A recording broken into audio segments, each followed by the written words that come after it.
The Fairy Tale Story The Cinderella।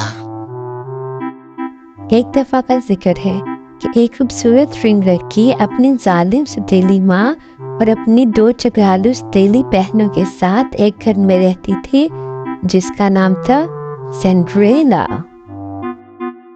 फिर एक दिन रॉयल पैलेस की तरफ से एक दावतनामा वसूल किया गया जो कि उसकी सौतेली बहनों ने वसूल किया। वो दोनों उस पार्टी पर जाने के लिए बहुत उतावली थी और उसकी तैयारी में लग गईं। सिंड्रेला ने उनसे पूछा, क्या मैं आपके साथ इस दावतनामे पर जा सकती हूँ? तो उन्होंने उसको चिढ़ाते हुए कहा, नहीं, तुम नहीं जा सकती। जल्द ही उसकी बहनें पार्टी के लिए तैयार हुई और रॉयल पैलेस के लिए निकल गईं। उनके जाने के बाद सिंड्रेला ने रोना शुरू कर दिया और वो बैठी रोती रही क्योंकि वो भी जाना चाहती थी। फिर अचानक एक आवाज सुनाई दी, सिंड्रेला, मैं तुम्हारी बड़ी माँ हूँ, तुम रोना बंद कर दो, मैं तुम्हारी ख्वाहिश को पूरा करूँगी। सिंड्रेला ने बड़ी माँ से कहा, आप ये कैसे कह सकती हैं? मेरे पास तो कोई अच्छे कपड़े भी नहीं कि मैं पहन कर जा सकूं।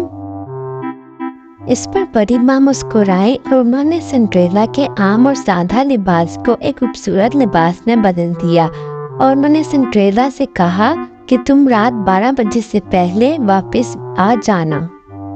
सिंड्रेला पार्टी में पहुंच गई। जैसे ही शहजादे ने सिंड्रेला को देखा, वो इसकी तरफ आया और उसको ड्रग्स करने के लिए कहा। सिंड्रेला ने उसकी तरफ हाँ की तरफ इशारा किया और दोनों ने फिर डांस करना स्टार्ट कर दिया। और फिर जैसे ही 12 बजे सिंड्रेला परेशान हो गई और तेजी से वहां से भाग निकली और जाते जाते अपना एक जूता वहीं पर छोड़ गई।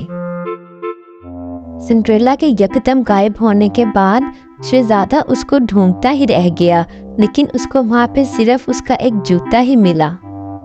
फिर शहजादा सिंड्रेला की तलाश में घर घर गया। उसने एक एक लड़की को वो जूता पहना कर देखा। आखिरकार शहजादा सिंड्रेला के घर पहुंच गया। वहां उसकी सौतेली बहनों ने जूता पहनने की बहुत कोशिश की, लेकिन उनको ना आया और वो इस कोशिश में लगी नहीं। जैसे ही शहजादे ने सिंड्रेला की तरफ देखा, कहा, ये कौन है, ये भी पहन कर देखे। तो लड़कियों ने कहा, नहीं, ये तो वो हो ही नहीं सकती।